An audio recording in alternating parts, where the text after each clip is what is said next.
Hadirin dipersilakan duduk.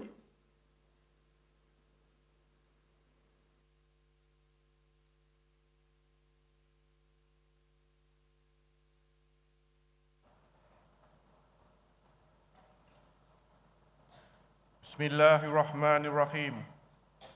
Berita istiharkan istiadat Convocation khas dibuka.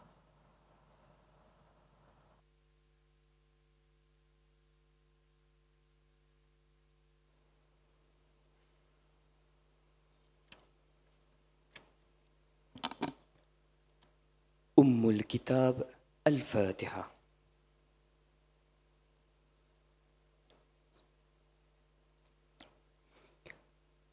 بسم الله الرحمن الرحيم. الحمد لله الذي وفقنا لطاعته وهدانا لعبادته وقصنا برسالة حبيبه ورسوله. اللهم صل وسلم وبارك على عبدك ورسولك سيدنا محمد وعلى آله وأصحابه صلاة وسلاما دائمين متلازمين إلى يوم الدين. اللهم يا ذا الجلال والإكرام. In conjunction with this special convocation ceremony held this morning, we raise our hands in humble supplication to you. O Allah, grant us your blessings, unending mercy, and everlasting health and well-being. Allahumma ya malik ad-dunya wal-akhirah. O Allah, protect us, this university, and the two beloved nations from all calamities and misfortunes. Shield us from every threat and harm. Preserve truth, justice, unity, peace, and prosperity within this blessed institution. Allahumma ya Fattahu ya Alim.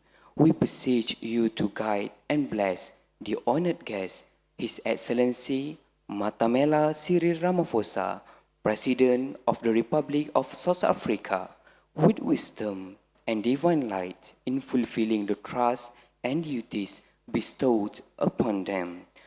Allahumma ya zal manni wal ihsan.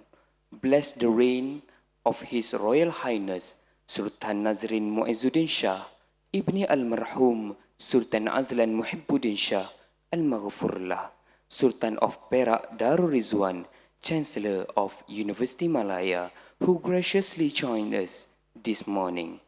O Allah, bestow your blessing upon all who are gathered here and guide us to the path of truth, justice, and righteousness in fulfilling the trust entrusted to us. Allahumma bika nasta'in wa alayka natawakkalu wa anta rabbul arshil azim. Irhamna ya Rabbana fa innaka anta arhamur rahimin. Wa sallallahu wa sallama ala khairi khalqihi Muhammad wa ala alihi wa ashabihi ajma'in. Walhamdulillahi rabbil alamin.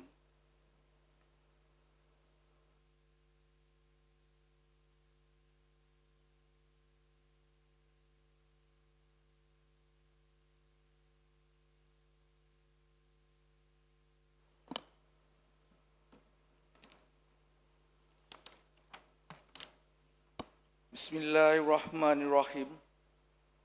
Menghadap Duli Yang Maha Mulia, Paduka Seri Sultan Perak Darul Rizwan, Sultan Nazrin Muizzuddin Shah Ibn Almarhum Sultan Azlan Muhibbuddin Shah Al-Mafullah, Chancellor University Malaya. Ampun tuanku beribu-ribu ampun, sembah patik mohon diampun. Patik mewakili seluruh warga Universiti Malaya dengan penuh hormat dan takzimnya merafak sembah di atas limpah perkenan Duli Yang Maha Mulia Tuanku, bercemar duli untuk menyempurnakan istiadat Convocation khas Universiti Malaya pada hari yang penuh bermakna ini.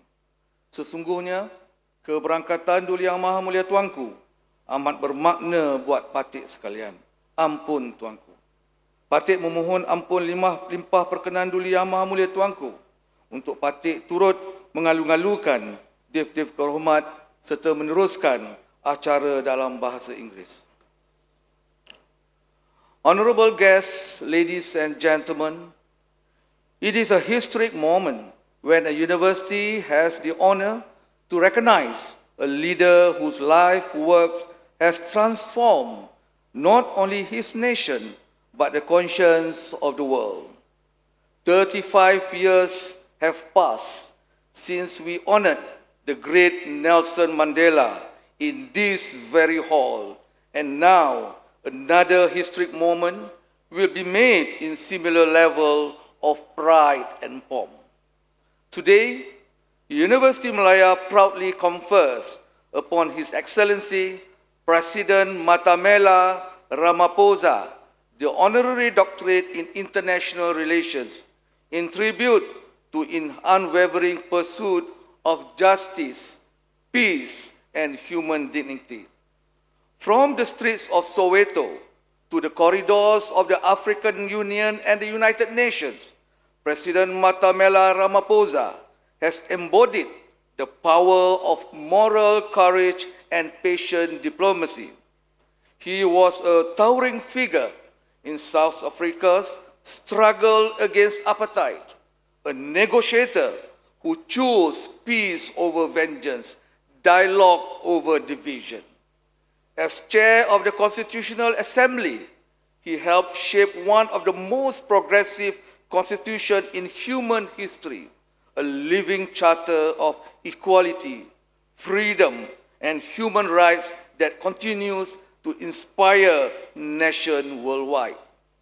He built bridges between the boardroom and the township, between the government and the governed, nurturing education, entrepreneurship, and empowerment through the Ramaphosa Foundation.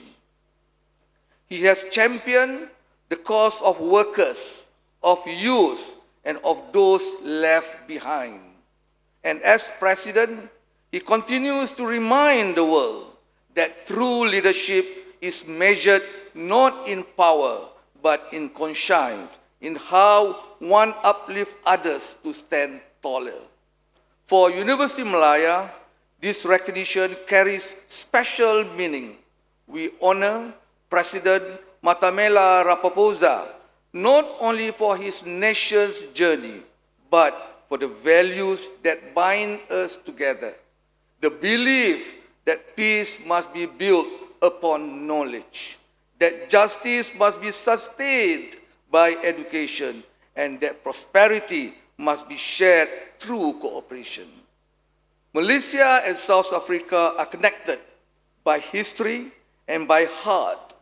Both nations rose from colonial struggle to chart their own destinies. Both stood firm for the principle of non-alignment, solidarity, and the voice of the developing world, and both see in each other a true partner in the continuing quest for equality and hope. Mr. President, your leadership reminds us that universities are not ivory towers, but beacons that light the path of humanity.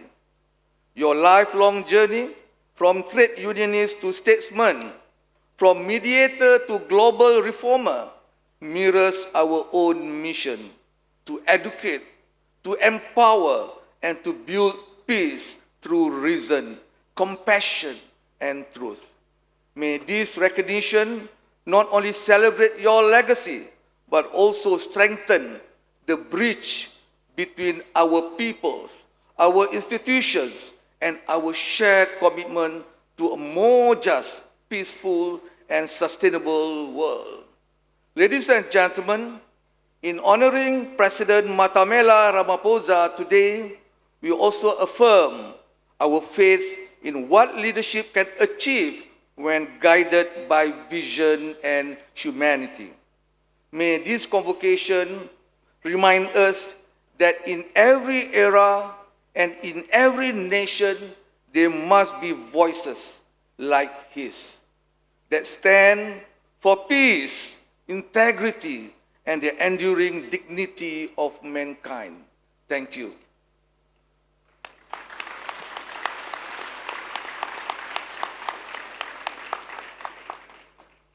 Tuan Yang Terutama, Matamela Cyril Ramaphosa,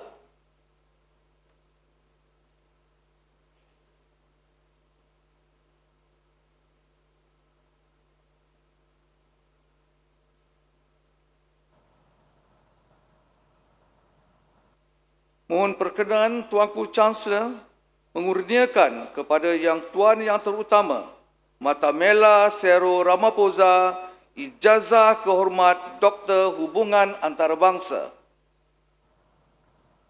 Dengan kuasa yang diberi kepada beta, maka beta kurniakan kepada Tuan Yang Terutama Matamela Cyril Ramaphosa ijazah kehormat Doktor Hubungan Antarabangsa.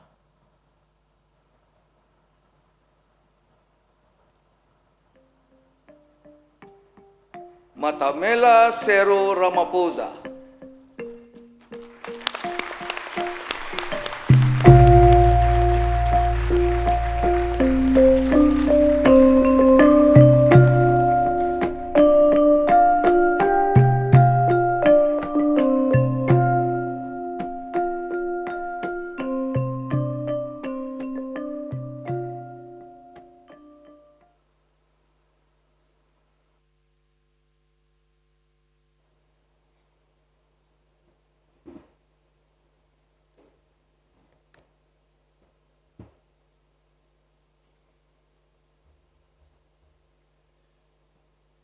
Your Royal Highness, Paduka Seri Sultan Nazrin Muhyiddin Shah, the Chancellor of University Malaya, Your Excellencies, Pro-Chancellors of University Malaya, Honorable Minister of Higher Education of Malaysia, Datu Seri Diraja Dr. Zambre Abdul Kadir, the Honorable Chairman and member of the Board of Directors of University Malaya, Professor Datu Seri Dr. Noor Azun Abu Osman, Vice-Chancellor of the University Malaya. Distinguished guests, ladies and gentlemen, and my compatriots who've traveled with me from South Africa, who are ministers, deputy ministers, and key officials in our government, allow me to begin by thanking the faculty and leadership of University Malaya for this great honor which I accept with deep humility.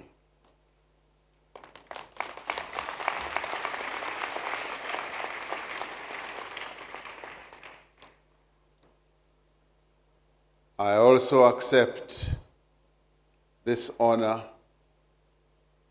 also with humility, following your conferment of the same honor to our icon, the father of our nation, Nelson Mandela, in this very university.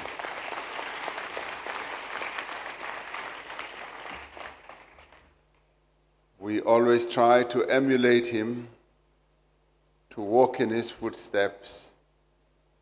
And today, as I stand here, I feel his presence, I feel his spirit, and I rejoice that this moment I am sharing with all of you.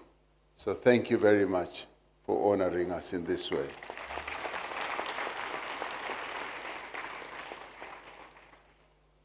While this honor is conferred in the name of an individual, however, this honor recognizes the achievements of an entire nation. It recognizes the struggles of the people of South Africa for democracy and freedom. It acknowledges the progress that we have made in building a new society from the ruins and the ashes of apartheid misgovernment. It is a new society founded on the principles of equality, justice, and solidarity. This honor, in the form of an honorary doctorate in international relations, is being conferred at a time of great turbulence and uncertainty in the world. The principles and values that we have sought to advance in global affairs and international relations, such as equality, justice, diversity, and sustainability, are being challenged by injustice and inequity, unilateralism, protectionism, disunity, unsustainability, greed, exploitation, and environmental degradation. We believe that this honorary doctorate is a confirmed as an affirmation of those values that we've always lived by. This honor affirms the bonds of friendship between Malaysia and South Africa and affirms the values that we share as two peoples. This is an honor dedicated to our shared pursuit of knowledge and our shared desire to advance humanity through learning and understanding. It is an honor that I dedicate to people struggling against discrimination, against human rights abuses, poverty, inequality, and injustice wherever they may be. Your Royal Highness, it is an honor to stand before you to discuss South-South diplomacy in the 21st century. Malaysia and South Africa, which is a topic that resonates deeply with our shared values of unity, cooperation, and mutual respect. To fully understand relations between South Africa and Malaysia, one has to delve into the historical linkages between our two nations. We need to understand how these connections established a firm foundation for our relationship today, and how they paved the way for a bright future through South-South diplomacy. The bonds that bind our two nations together are not only bonds of friendship, they are bonds of kinship, of ancestry, of history. They are bonds that go back several hundred years. Today we pay tribute to the rulers and the peoples of the Malay-Indonesian archipelago, whose exiles, workers, and scholars helped to build the South African nation. The earliest recorded arrivals of people from the Malay-Indonesian archipelago at the southmost tip of Africa were mostly enslaved people.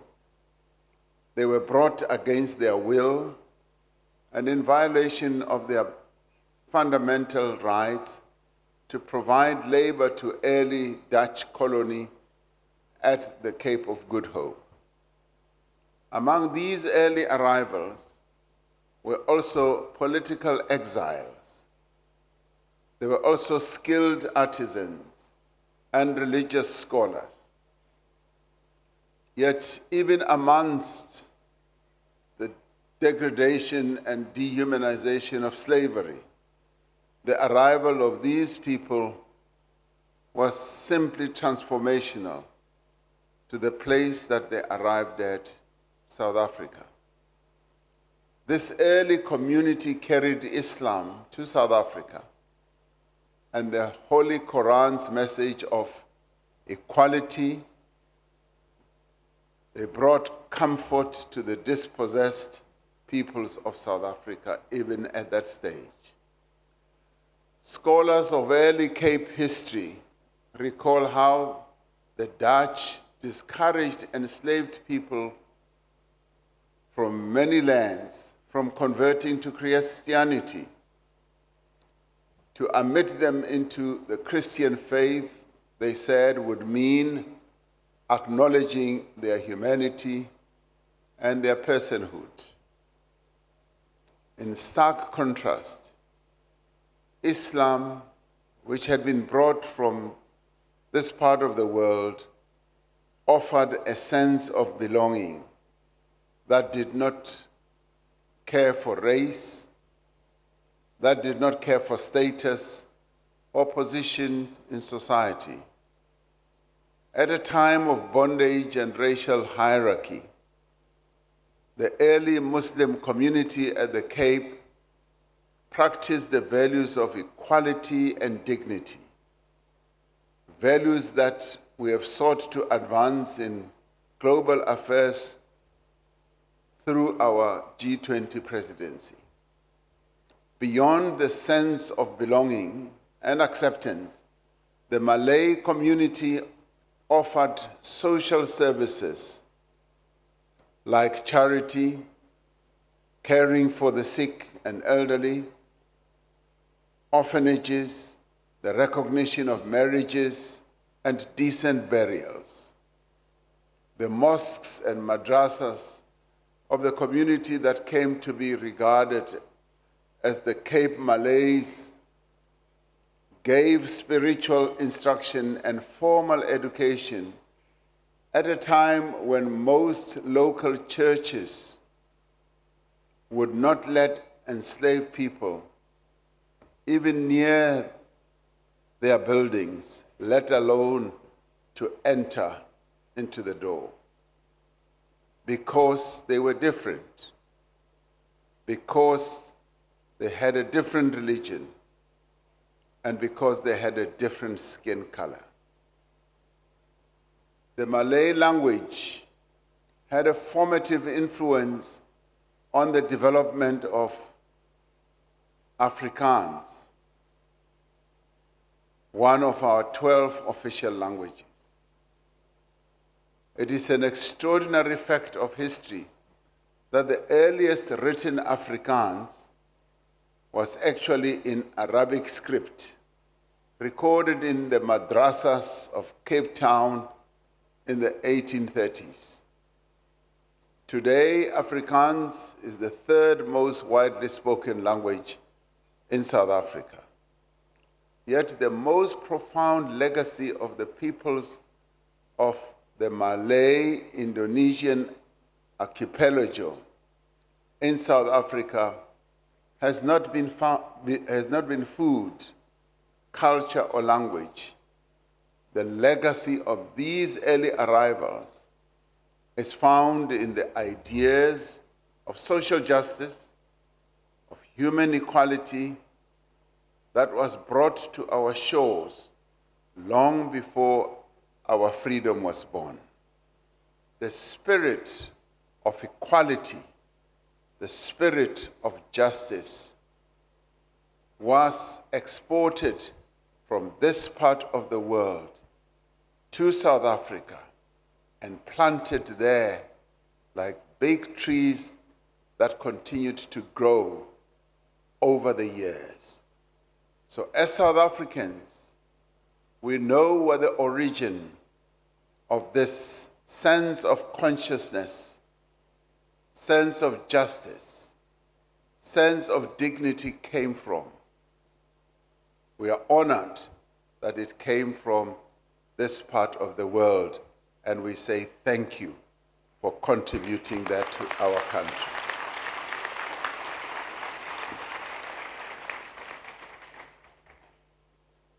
the ethos of justice, the ethos of dignity, the ethos of respect of one human being to another prevails until this very day. And we learned it from the people who came from here to South Africa. This spiritual dimension would eventually evolve into organized resistance against injustice, against colonial rule, against slavery. And it eventually blew out into resistance against apartheid rule. We recall the contribution of political prisoners like Tuan Guru, who was imprisoned on Robben Island, where Nelson Mandela was imprisoned for 27 years, who later established the first masjid in South Africa. We remember leaders like Sheikh Yusuf of Makassar, who, exiled to the Cape, was influential in establishing Islam in the Cape, providing a sanctuary for slaves. All the important values were being practiced even then. From these beginnings, the Cape Malay community in South Africa has birthed many brave leaders who stood up to challenge racial exclusion, colonialism, and apartheid. 70 years ago this year, Bandung in Indonesia became synonymous with the global resistance against oppression and colonialism. The Bandung Conference, held in 1955, was the key event that marked the beginning of the non-aligned movement. It brought together leaders from 29 Asian and African countries to discuss issues of mutual interest, such as anti-colonialism, economic development, self-determination, sovereignty, and peace. Among the delegates from across the world, the African National Congress, Nelson Mandela's party, was represented by Moses Kotane and Molvi Kachalia. The Bandung Conference established the principles of respect for sovereignty, non-interference in domestic affairs, and peaceful coexistence amongst the people of the world.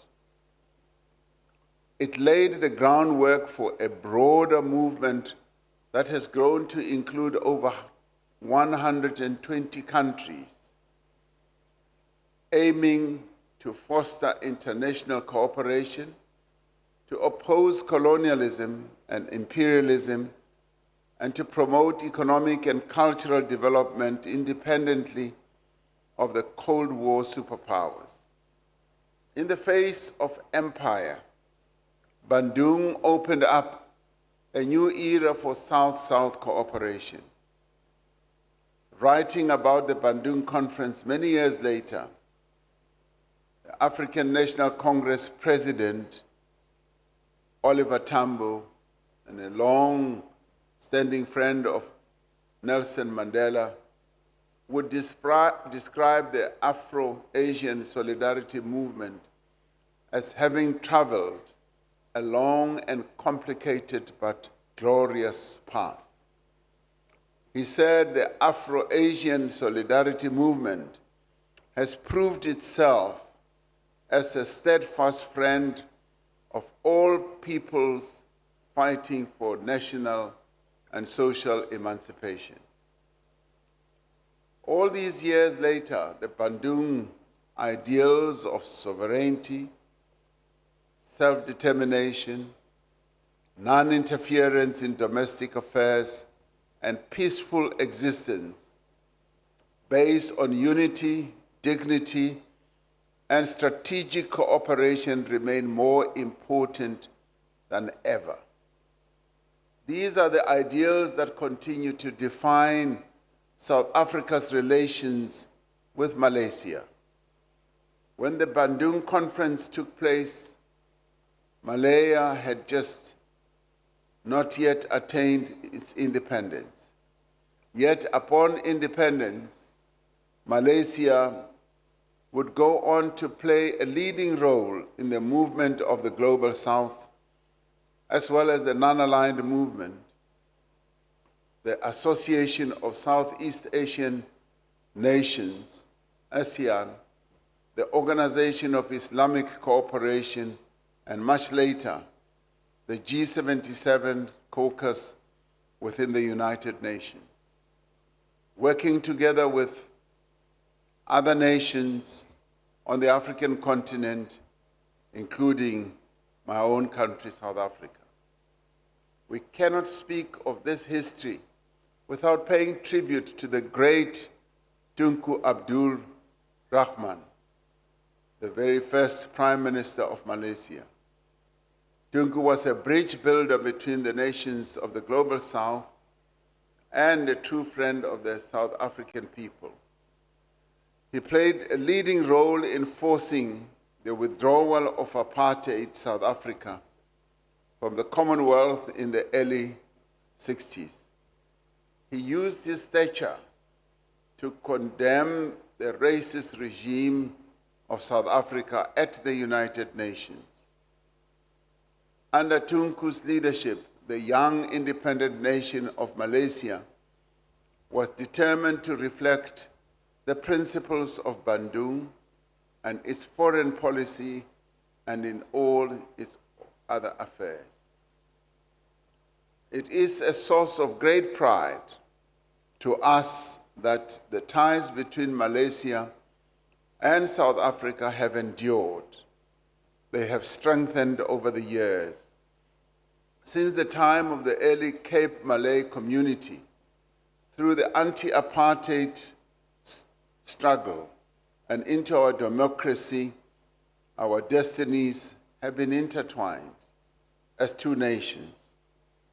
The spiritual inheritance planted in South Africa by Tuan Guru, Sheikh Yusuf of Makassar, and other exiles and imams would come to define the principal resistance of the Cape Malay community to apartheid, which inspired the rest of the people of South Africa who were struggling against the yoke of apartheid. Our shared history may not have been of our own making, but it has evolved into a principled solidarity between our nations. When we were liberated from apartheid bondage, Malaysia was at our side, for it, as a country, had continued to support our struggle, for which we are grateful. And even today, and even as Nelson Mandela expressed it 35 years ago, I express it now. I once again say, thank you to you, Malaysians, for supporting our struggle.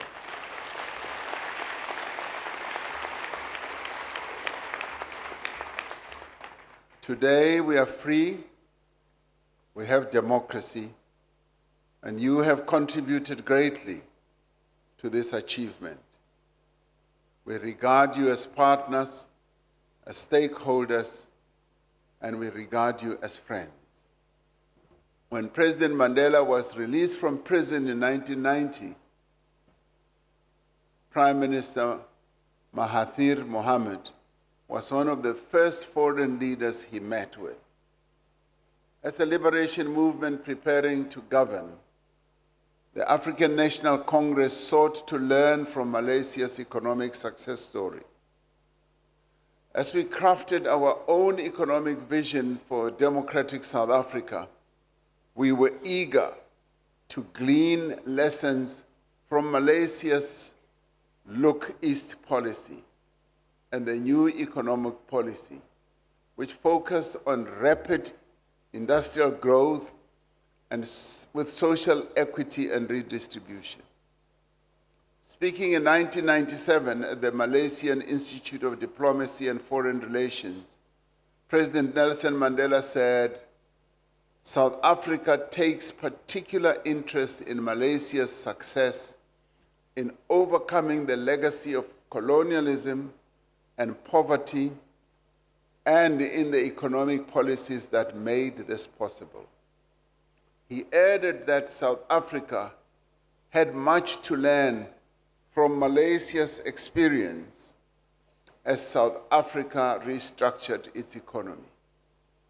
Since the mid-20s, South African parliamentarians and officials, government officials, that is, have taken study tours to Malaysia to learn about industrial strategy, national planning, and policy design. A number of South African emerging business people have also taken trips to Malaysia to come and learn about how your businesses are run, but also to learn from the transformation journey that you had embarked upon, as we wanted to mirror what you had achieved. In the formative years of our democracy, Malaysia was one of the earliest and largest investors from Asia, investing in areas and sectors such as banking, telecommunications, energy, infrastructure, manufacturing, real estate, and other sectors. Today, South Africa is Malaysia's largest trading partner in Africa. Our economic relationship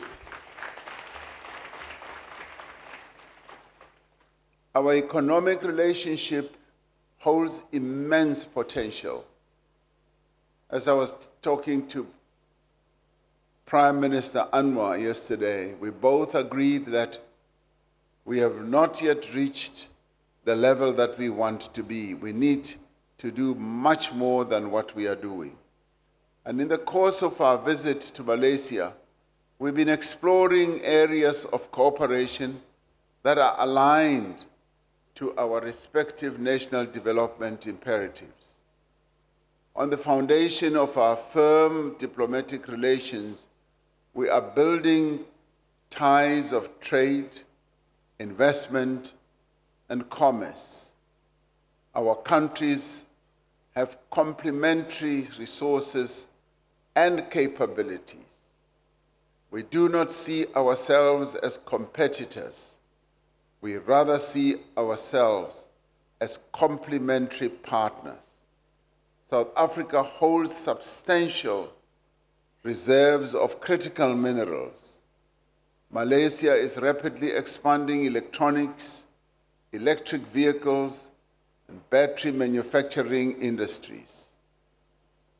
You are well versed in semiconductors and in a number of other new technology capabilities. This provides opportunities to develop integrated value chains that recognize South Africa's ambition to develop its own industrial base and add value to the minerals that we extract. The formation of the African Continental Free Trade Area offers further opportunities for partnership between South Africa and Malaysia in reaching a market of 1.4 billion people. There are significant opportunities for partnership in the production of halal products and manufactured goods in South Africa for export to the rest of the African continent and to this part of the world.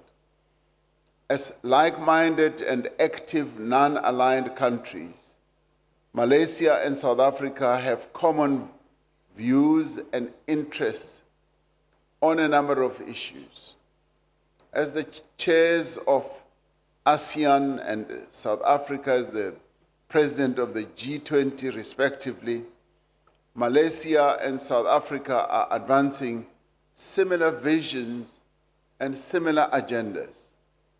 We cooperate in multilateral organizations such as the United Nations and its various agencies, the Commonwealth, the Non-Aligned Movement, the Indian Ocean Rim Association, and others. Such cooperation is essential at this time of great uncertainty amidst an increasingly fragile and, I would say, dangerous international order. Conflicts and wars, contestations over trade, the energy transition and the pace of the digital revolution are reshaping the international order. In some places, they are replicating colonial-era patterns of dependency and threatening to deepen inequality. At a time of global disorder, the countries of the Global South must evoke and revive and further embrace the spirit of Bandung to chart a new course for our shared future. At a time when suffering, dispossession, and denial of dignity persist, at a time when greed has become the order of the day, and at a time when unilateralism has become the order of the day, our two countries are called upon to together work towards a future that is more equitable, more humane, and that respects the dignity and worth of every human being. Beyond our shared history, beyond our bilateral relations at economic level, Malaysia and South Africa stand shoulder to shoulder on the global stage in our mutual quest for social justice for the people of the world everywhere. Our two nations have stood consistently for the reform of the institutions of global governance so that the needs of the Global South, which have forever and a day been neglected, should now be recognized. We continue to call for the reform of the United Nations Security Council so that it reflects the realities of the 21st century and so that it may fulfill its original purpose as a guarantor of international peace and security. There is a need to stand together in combating climate change, both in mitigating its effects and in pursuing a just and inclusive transition to low-carbon economies. We have both a common interest and a common responsibility to ensure that those countries that are historically responsible for greenhouse gas emissions provide substantial support to those countries that are most affected by climate change. We thank Malaysia for its unwavering support for our G20 presidency, which we have convened under the theme Solidarity, Equality, and Sustainability.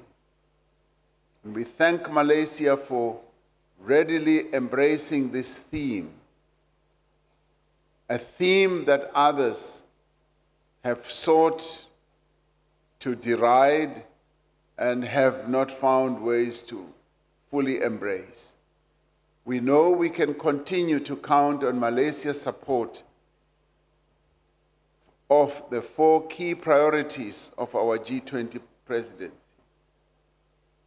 Our first priority is to strengthen disaster resilience and response. and we are calling for global cooperation, which includes financial institutions and the private sector, to scale up post-disaster reconstruction.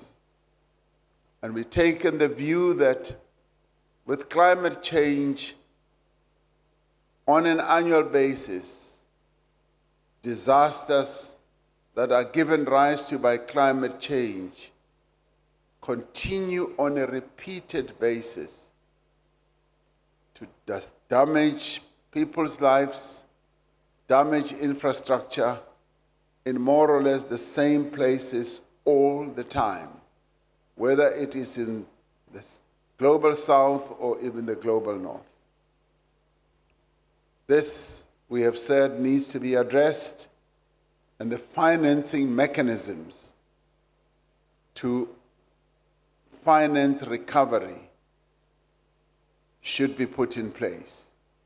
Our second priority is to ensure that debt sustainability for developing economies is addressed.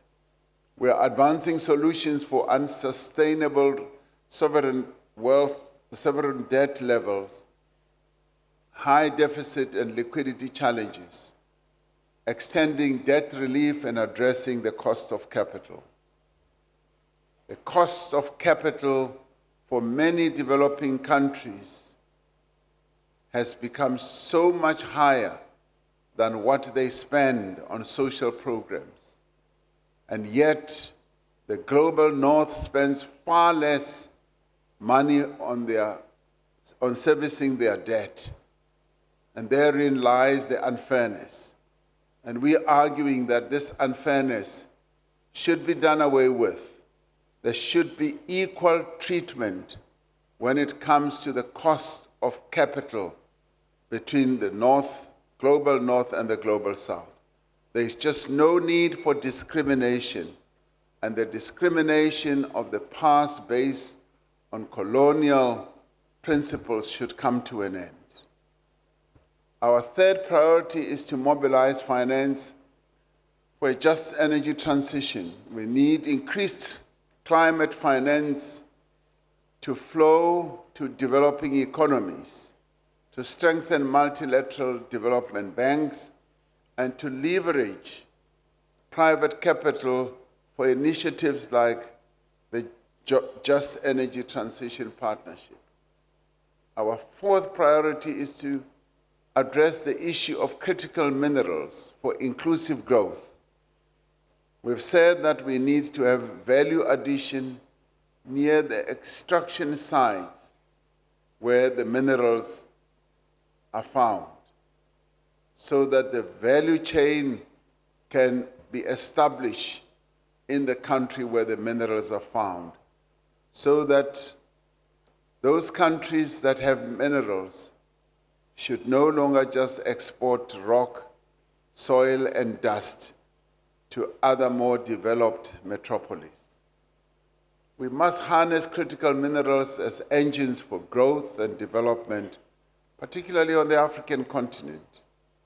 Through our presidency, we are seeking to strengthen the response of G20 countries and the broader international community to the pressing issues of our time, to address poverty, inequality, climate change, pandemics, and rapid technological change.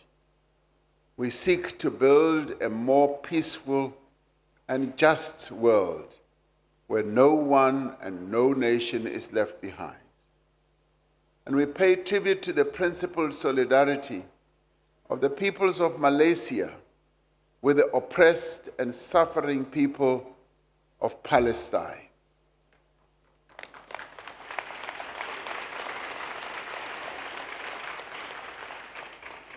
After decades of dispossession, repression, and oppression, the people of Gaza are facing genocide as we speak. We cannot but be moved to action by the slaughter of tens of thousands of civilians,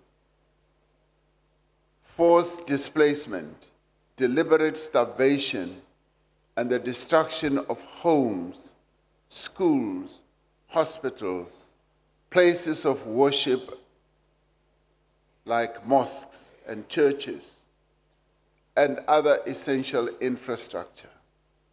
We welcome the ceasefire deal brokered by President Donald Trump and supported by a number of countries in the Middle East and beyond, including the return of the hostages, the release of Palestinian prisoners, and the resumption of humanitarian assistance. However, we are concerned that this ceasefire is being undermined by the continued assaults on Gaza and the West Bank. And we say this must stop, and it must stop immediately to give dignity to the people of Gaza.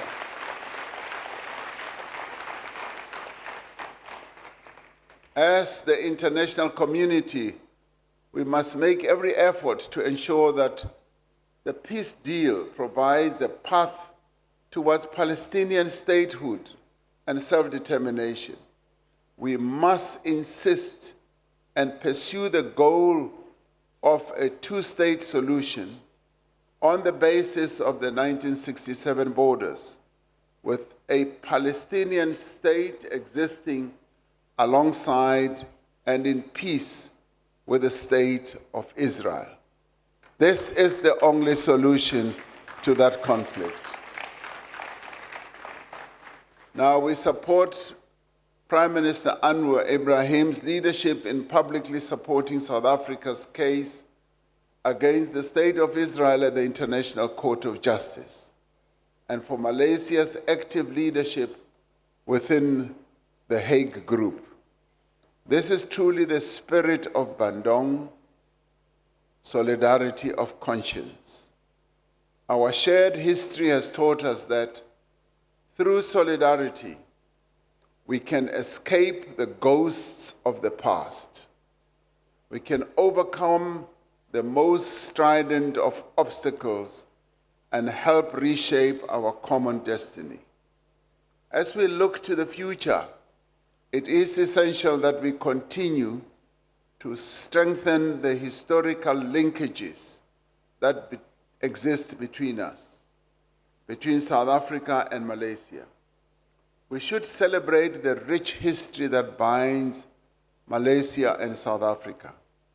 It is important for us to honor the struggles as well as the sacrifices that were made by our forebears, and strive to build a future rooted in collaboration and in mutual respect. As members of this esteemed university community, you have an important role to foster and enhance these connections and become ambassadors of goodwill between South Africa and Malaysia.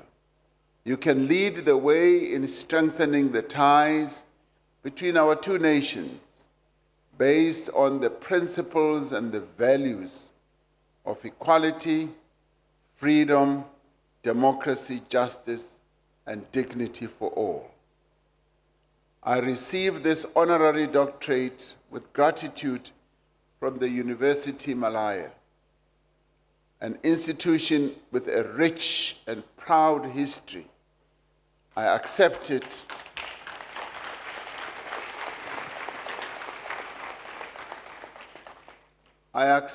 on behalf of your brothers and sisters in South Africa who owe the people of Malaysia and its noble leaders a great debt. And thank you.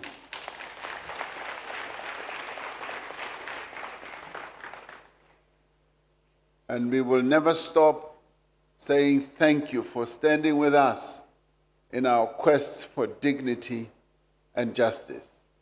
And we will never stop from saying your people who were exported to South Africa against their will and found and made a home in South Africa did not only bring your culture, your language, your food, and your cuisine to South Africa, but they brought important values, values that they planted in South African soil, values that have to do with dignity, that have to do with respect for one another, that have to do with justice. And it is these values that were brought from here that inspired us to work together with your compatriots who were forcibly brought to South Africa to fight against colonialism and to fight against the apartheid system. We honor them and we respect them for what they did.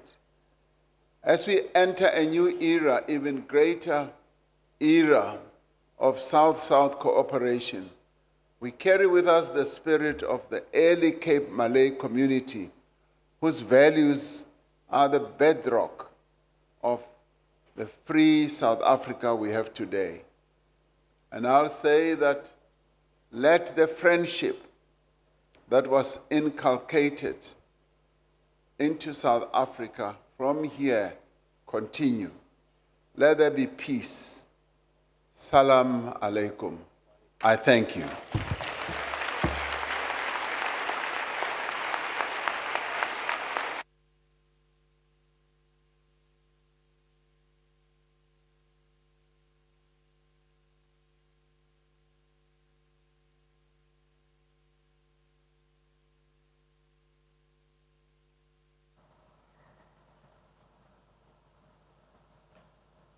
Beta istiharkan istiadat convocation khas tamat.